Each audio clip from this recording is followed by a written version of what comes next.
Ainda no governo do nosso último presidente general, João Batista Figueiredo, inicia-se uma campanha pelo país que fica conhecida como campanha das diretas já.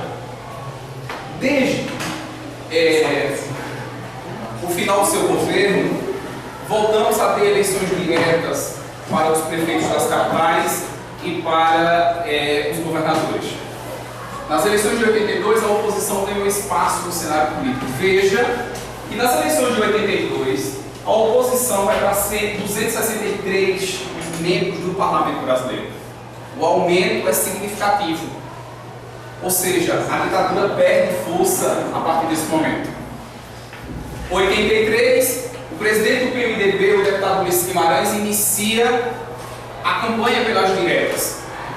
O Brasil vai acordar com o pensamento de eleições diretas para presidente da República. Recorda-se o país em comícios. Grandes nomes da política nesse momento participam de vários comícios. Há exemplo aqui de dois ex-presidentes, o Fernando Henrique Cardoso e o Lula. Nesse momento, o deputado do Mato Grosso, Dante de Oliveira, ele lança a proposta de uma emenda à Constituição. A emenda que vai levar o seu nome, a emenda Dante de Oliveira, colocava a ideia que os brasileiros escolhessem diretamente o seu presidente da República. Bastava votar a proposta. A população esperava com ansiedade a votação da emenda Dante de Oliveira, mas ela não passa. O número de deputados para votar foi pequeno, o quórum foi baixo. Ou seja, mais uma vez o Brasil escolheria o seu próximo presidente da República de forma indireta. A emenda Dante de Oliveira não passou. Qual a novidade nesta eleição de 1985, ainda indireta? Os dois candidatos que se apresentam são candidatos civis. Uma prática comum na ditadura é que o presidente que estava indicava o seu sucessor. Ou seja, revezaram-se no poder 5 presidentes da República. 5 presidentes da República. Todos militares. Agora os candidatos que aparecem são 2 civis. A oposição lança o nome do então governador de Minas Gerais, o senhor Tancredo Neves. E o PDS, a antiga Arena, o nome do Paulo Salim Maluf. Aí você vê o Tancredo Neves com o seu neto, hoje senador e presidente do PSDB, o Aécio Neves. Maluf não conseguiu unanimidade do partido. Nem todo o PDS, a antiga Arena, apoiou a eleição do Paulo Maluf. Ele não consegue unanimidade e o Tancredo também se aproveita disso. Porque ele chama para fazer parte da sua chapa, enquanto vice-candidato, vice-presidente, um ex-membro do PDS, o senhor José Sarney. A eleição ficou mais fácil. Eu tenho toda a oposição apoiando a candidatura do Tancredo, e ainda por cima eu tenho parte do PDS apoiando essa candidatura. Com 480 votos, o nosso próximo presidente da República vai ser um civil. Chega ao fim a ditadura militar.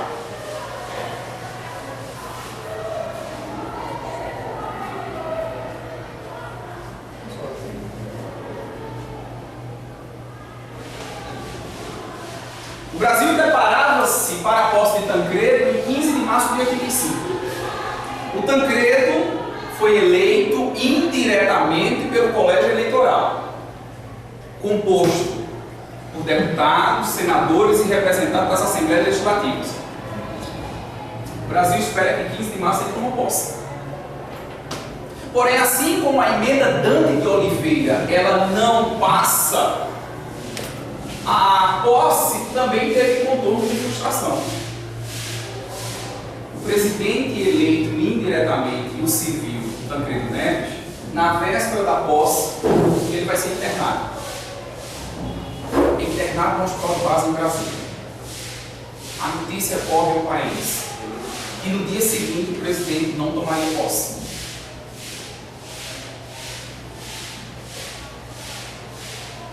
Aí você vê o Tancredo Neves, aqui com os seus médicos, nessa outra imagem com sua esposa, com os seus médicos.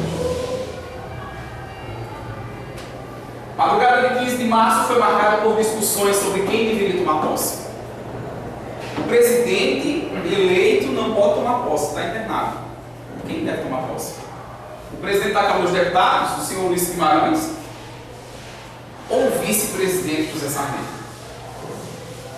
A decisão foi que o vice tomasse posse do cargo, interinamente, até que o presidente eleito restabelecesse e tomasse posse do seu cargo. Aí o senhor Ulisses Guimarães, presidente do PMDB, presidente da Câmara dos Deputados. A cerimônia foi marcada pela expectativa de que a posse de Sarney seria transitória. O vice-presidente José Sarney vai tomar posse temporariamente. Só que essa interinidade dura 37 dias. 21 de abril de 85, feriado nacional. A notícia sai que o senhor Tancredo Neves acaba de falecer. Ou seja, a esperança do país, que mesmo numa campanha indireta depositava as esperanças que ali fosse de mudança. Estávamos saindo de uma ditadura de 5 presidentes militares. Era um civil que ia tomar posse, era a esperança do Brasil. E a nossa esperança nesse momento está no caixão. A nossa esperança tinha morrido. Professor, pode saber que tem umas teorias de conspiração que dizem que naquelas fotos ele já está morto. Sim. Ainda hoje há várias interrogações que ficam, né? Mas assim, oficialmente, tanto para a família como para os estudiosos da época, a morte foi natural. Ele já estava doente e tinha, nesse momento crítico que o Brasil está vendo politicamente, ele esconde a doença. E vem aí, de fato, ela estourar na véspera da posse.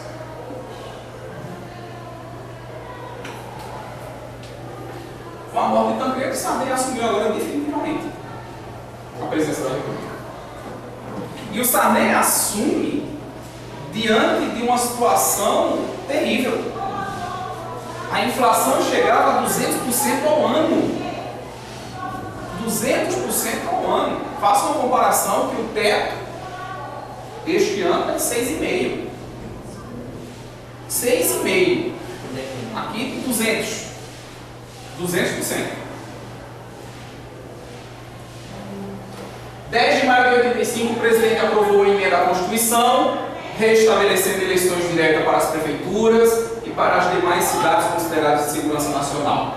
O projeto extinguiu a fidelidade partidária, abrandou as exigências para registro de novos partidos. Todavia, a mais importante medida foi a convocação de uma Assembleia Constituinte. Sem sombra de dúvidas, do governo Sarney, o que mais vai chamar a atenção em aspectos positivos é uma nova Constituição. Lembre-se que a Constituição que está em vigor até então é a Constituição de 1967, feita no governo Castelo Branco.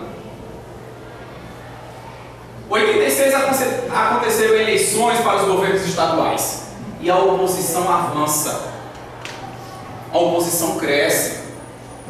Lógico, tudo que era próximo à ditadura a oposição saía ganhando. Era muito mais fácil naquele momento para a oposição avançar nas eleições. Aqui mesmo em Pernambuco, vence as eleições para o Estado o Miguel Arraes de Alencar, que tinha sido deposto em 64 pelos militares. Os deputados e senadores que foram eleitos neste momento eles têm também a missão de elaborar a nova Constituição. Ou seja, não serão só deputados e senadores. É uma Assembleia Constituinte que está sendo formada naquele momento. Paralelamente, o governo tentava apresentar soluções para a crise econômica que afetava o país era um grande problema a ser resolvido. Coube naquele momento ao ministro da Fazenda, Nilson Funaro, lançar o Plano Cruzado para tentar resolver a situação que o país se encontrava nesse momento. A moeda nacional na época, chamada de cruzeiro, agora passou a ser cruzado. O pacote também restringiu o alcance da correção monetária, reservado apenas para as cadenetas de poupança, FGTS, PIS/PASEP e algumas aplicações financeiras. O governo ainda determinou o congelamento de preços, um reajuste do salário mínimo de 33% e ainda tinha um tal de gatilho salarial. Cada vez que a inflação atingisse 20%, os salários seriam reajustados. No primeiro momento até que serviu, mas depois se escreveu que uma bomba. O ciclo vicioso. Inflação 20%, reajusta o salário. Salário mais alto, força a inflação, que reajusta o salário. O ciclo era vicioso. O Plano Cruzado teve efeito imediato contra a inflação e o poder aquisitivo dos brasileiros. O país foi tomado por um clima de euforia. As donas de casas iam para os supermercados com a lista de compras da Superintendência Nacional de Abastecimento. Ali elas percebiam que se a mercadoria tivesse sido remarcada, elas podiam muito bem denunciar o dono do estabelecimento. Essas pessoas passam a ser conhecidas como fiscais do Sarney. Munidas ali com a tabela da Tsunami, podiam controlar os preços dos supermercados. 4 meses depois, o Plano Cruzado começou a fracassar. As mercadorias desapareceram das prateleiras. A inflação voltou a subir. O plano sofreu um boicote dos produtores, empresários, comerciantes. Já que não pode aumentar as mercadorias, então também não vou vender. Eu vou esconder a mercadoria e vender com ágil. As carnes somem do supermercado. Chega no balcão de carro, você não tinha carne para comprar. Mas ao sair do supermercado, algum funcionário podia chegar perto de você e dizer: olha, você está querendo o quê? Um filé? Não, eu tenho mais tempo. Agora é X o valor. Não é o valor que está na Tsunami. Não é o valor que está congelado pelo governo. Ele está sendo vendido a mais. O preço está sendo vendido com ágio. Some as mercadorias das prateleiras. A inflação volta a subir. Até o final do governo Sarney vão ser aplicados mais 3 planos. O Cruzado 2, o Plano Bresser e o Plano Verão. Igualmente infrutíferos. Nada vai conseguir resolver ao ponto da década de 80 ser conhecido como a década perdida. O Plano Cruzado 2 foi apresentado em novembro de 86. O governo optou por liberar os preços de serviços e produtos. Os impostos aumentaram, que contribuiu para o declínio das exportações, o aumento das importações e aí esgotando as reservas cambiais. Janeiro de 87, o Brasil toma uma atitude radical. Deixamos de pagar nossa dívida externa. O Brasil decreta moratória. O Plano Cruzado 2 decreta moratória. Estamos dizendo ao mundo: não vamos pagar nossa dívida, somos caloteiros. E não tinha mais como pagar mesmo. Imagina que nós estamos falando de uma dívida externa que foi construída ao longo de todos os presidentes dessa república. Prática comum dos empréstimos, como nós vimos. O milagre brasileiro, o milagre econômico foi feito em cima de empréstimos. E agora a conta chegou para pagar. E não tem dinheiro para pagar essa conta. A inflação disparou e o ministro foi substituído. Sai o Funaro e entra o Bresser, que traz mais um plano econômico. O Plano Bresser congelou os preços por 90 dias, aumentou as tarifas públicas, os impostos, extinguiu o abono salarial, suspendeu a moratória. Mas não resolveu nada. Se a inflação era 200%, ela foi agora para 366%. 366% de inflação. É algo inimaginável para os nossos dias. O salário simplesmente desaparecia. Recebeu o seu salário hoje pela manhã, corra para o supermercado fazer compras. Porque amanhã ele só vai valer a metade. A inflação vai corroer. O que fazer? Substituir o ministro de novo. Sai o Bresser e entra o Maurício da Nóbrega. Um ano depois foi lançado mais um plano econômico. Agora o plano verão. Bom, o que era cruzeiro tinha se tornado cruzado. E agora o que é cruzado tornou-se agora cruzado novo. Haja troca de moedas. E alguns desavisados que guardavam recursos em casa ficou com dinheiro só de lembrança. Quem não tem algum avô, algum parente que não tem algum dinheiro antigo em casa, que se perdeu ao longo dessas inflações? O plano verão também incluía o congelamento do câmbio, dos salários, dos preços de 175 produtos, o fim da correção monetária, privatizações, corte nos gastos públicos. Nada resolveu. A inflação só disparava. No meio disso tudo estava sendo feita a nossa Carta Magna, a nossa Constituição que está em vigor até hoje. É aprovada o que vai ser chamado de Constituição Cidadã. Constituição essa que agora 5 de outubro completou 25 anos. Trazia entre algumas coisas voto para os analfabetos, voto facultativo para os jovens de 16 a 18 anos, eleições para o executivo em 2 turnos, mandato de 4 anos. No campo social, direitos iguais para os trabalhadores rurais e urbanos, direito de greve, liberdade sindical, jornada de trabalho de 44 horas semanais, que hoje já é tão discutida pelos sindicatos, partindo do para 40. Licença maternidade de 120 dias, hoje ampliada para 180. Licença paternidade, seguro-desemprego. Aí a Constituição Cidadã, apresentada pelo deputado Luiz Guimarães.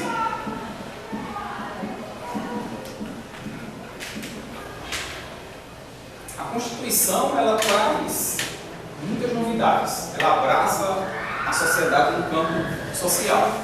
Mas lógico, entre o papel e a realidade vai um hiato enorme, como mostra aqui a charge. Aqui você tem 5 moradores de rua e diz aqui, todo brasileiro tem direito à moradia. Ele está ali na Constituição. E a esposa diz, agora lê aquele pedaço bonito que fala de comida, saúde. É tudo lindo, mas no papel. Mas por enquanto os 5 moradores de rua vão continuar na rua. Logo após a promulgação da nova Constituição, o PMDB, sempre na oposição, se partiu. Os senadores Mário Covas e Fernando Henrique Cardoso vão fundar o PSDB, desmembrando-se do PMDB.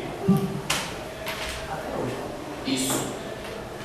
Bom, ninguém conseguiu resolver a inflação, a década está sendo considerada uma década perdida, restava agora esperar as novas eleições.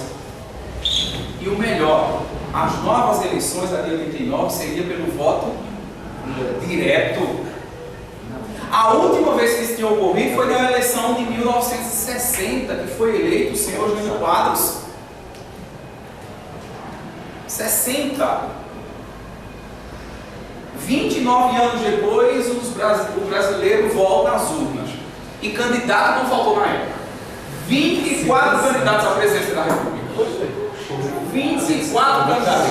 Vai ter candidato para todos os gostos. Entre os principais, o alagoano Fernando Collor de Mello, pelo pequeno partido PRN, o Ulisses Guimarães, do PMDB, o Leonel Brizola, ex-governador do Rio Grande do Sul, o Luiz Inácio Lula da Silva, do PT, o Roberto Freire, o pernambucano Roberto Freire, do PCB, e mais uma vez Paulo Maluf, do PDS. PSDB traz Mário Covas como candidato. Vão todos os 24 para as urnas. Apenas 2 passam para o segundo turno.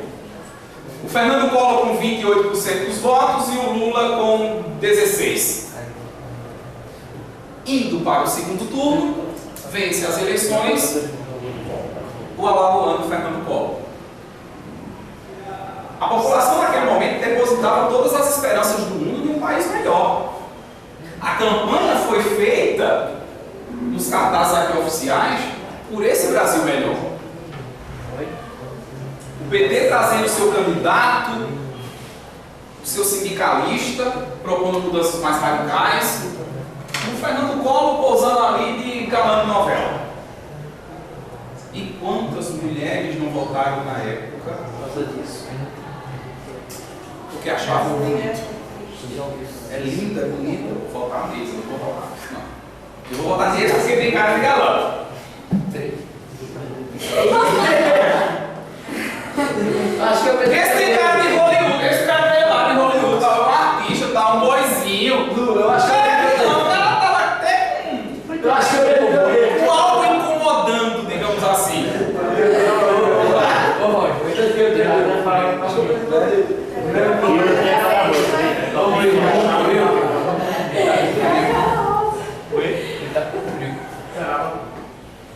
É chato, professor.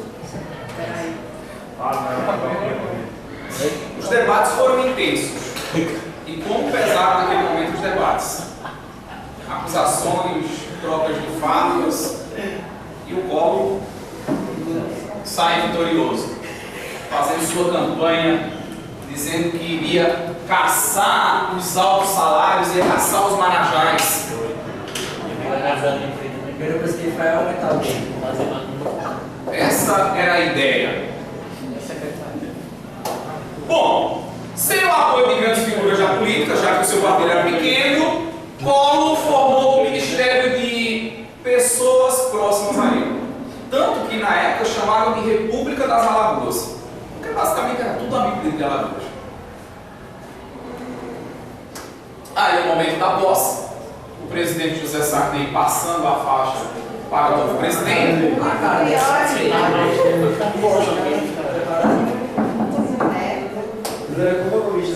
No dia seguinte à posse, a nação ficou em estado de choque.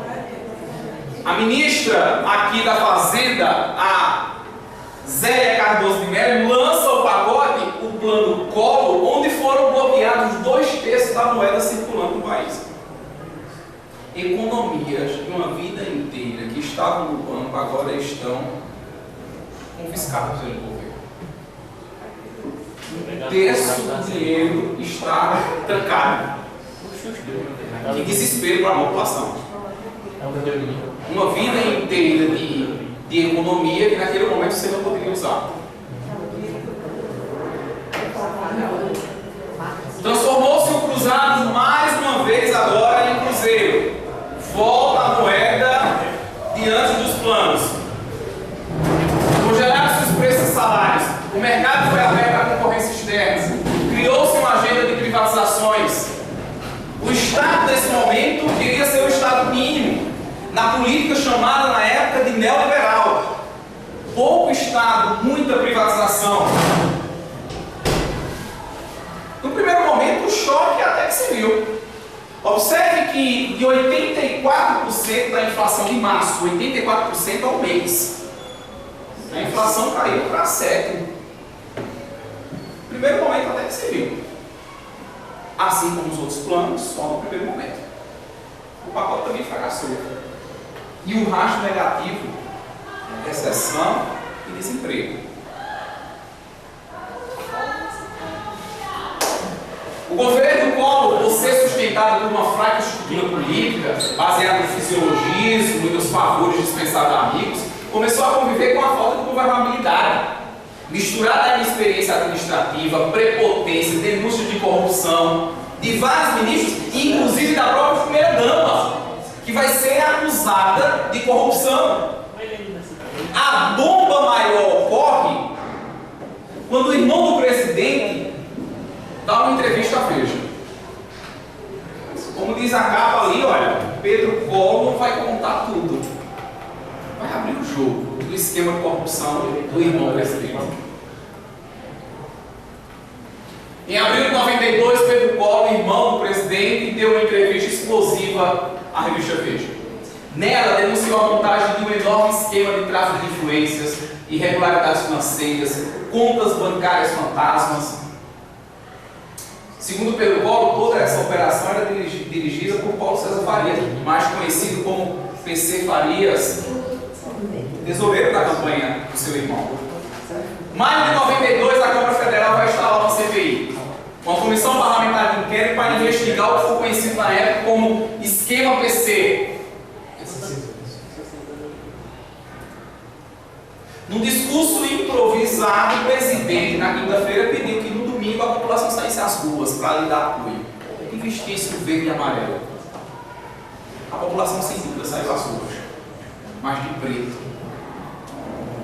pedindo a saída do presidente. Logo, cores mais vivas juntaram-se ao luto dos brasileiros. Eram os gostos dos estudantes. Os chamados caras pintadas vão para a rua pedir o impeachment do presidente da República. Você se lembra disso? Obviamente. Os caras pintadas vão para a rua pedir a saída do presidente. Não era uma maluca ainda. Fora, Collor. O momento era delicado. Era o nosso primeiro presidente eleito de forma direta após a ditadura militar. E 2 anos depois de governo, a população está nas ruas pedindo a sua saída. 29 de setembro foi autorizado pela Câmara a abertura do processo de impeachment. 441 votos a favor que ele deixe a presidência da República. 38 contra. E Collor caiu. O primeiro presidente eleito diretamente pós-ditadura militar só vai governar por 2 anos. A presidência passou em caráter provisório ao vice-presidente Itamar Franco. Faltava apenas o aval do Senado. Em dezembro, o presidente apresentou sua carta de renúncia, esperando que a medida lhe garantisse pelo menos os direitos políticos, o que também não adiantou. Collor não só perdeu a presidência da República, como teve seus direitos políticos cassados por 8 anos. 8 anos. Se não tem um presidente, assume o vice. Aqui você vê a saída do presidente Collor com a sua esposa Roseane. Estão deixando, nesse momento, Brasília.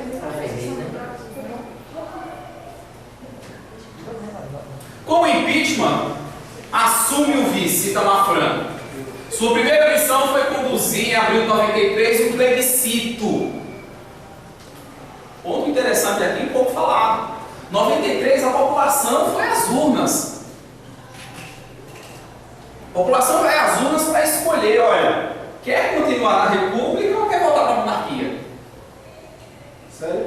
Sério. 93, a população vai às urnas para escolher entre república ou monarquia e escolher também o sistema de governo. Quer o presidencialismo ou quer o parlamentarismo?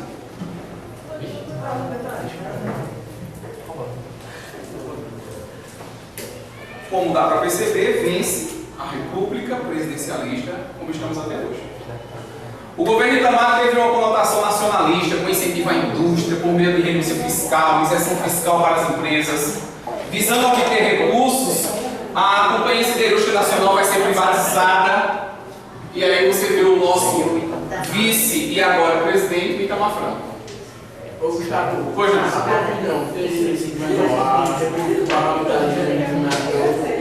Presidencialista do governador ou a parlamentarista? Eu acho que foi melhor do que ter mexido mesmo. A população já está, digamos assim, acostumada com o presidencialismo. Então seria muito difícil naquele momento se pensar no parlamentarismo. Até porque no sistema parlamentarista você tem que ter partidos fortes. E aí eu volto à pergunta, temos partidos fortes nesse país? Temos 32 partidos políticos nesse país. Quem é quem? No parlamentarismo você precisa ter partidos fortes para de fato o parlamento funcionar. Ou seja, antes talvez de resolver o presidencialismo e o parlamentarismo, precisava se fazer uma reforma nesse meio partidário para que a gente pudesse pensar nesse outro ponto. Então, já que isso não ocorre, deixa como está. E se fosse dividir nos Estados Unidos, democratas e conservadores? Só para É porque a história é diferente. Os Estados Unidos criam a sua história com esses dois partidos. A gente seguiu outro caminho. Não adianta querer copiar igual dos outros, como se a realidade deles fosse igual à nossa. Não é diferente. Não sei se daria certo. A gente não tem essa visão política, mas que deve haver uma redução de partidos. Eu creio que deve haver essa redução de partidos. Muito partido. Né? E aí a gente pergunta, será que todos pensam de forma diferente mesmo? Será que todos pensam de forma diferente? Durante o governo de Itamar, após o ano de sucessivas tentativas para derrubar a inflação, em 93 foi apresentado um novo plano econômico. O Plano Real. O Itamar Franco traz para ser ministro da Fazenda o sociólogo Fernando Henrique Cardoso. E naquele momento é lançado o Plano Real. A questão era, no momento, só mais um plano? Será que vai ser só mais um plano? Mas me parece que passados tantos anos não foi só mais um plano. Ficou. Estamos utilizando a mesma moeda até hoje. Naquele momento a economia começava a entrar nos eixos com o Plano Real. Eu tenho um desse caso. Paralelamente, o governo de Itamar houve investigações da Comissão Parlamentar de Inquérito ligada à denúncia de irregularidades no orçamento da União. Bom, corrupção fez parte da história republicana. E o tempo todo você vai encontrar CPIs para investigar corrupções. E não foi diferente no governo de Itamar. Nas eleições de 94 para presidente, o PSDB vai lançar o nome mais conhecido da história naquele momento.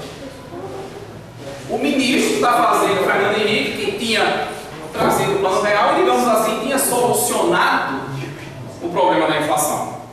E como você pode perceber, o novo presidente toma posse aí em 1º de janeiro de 95.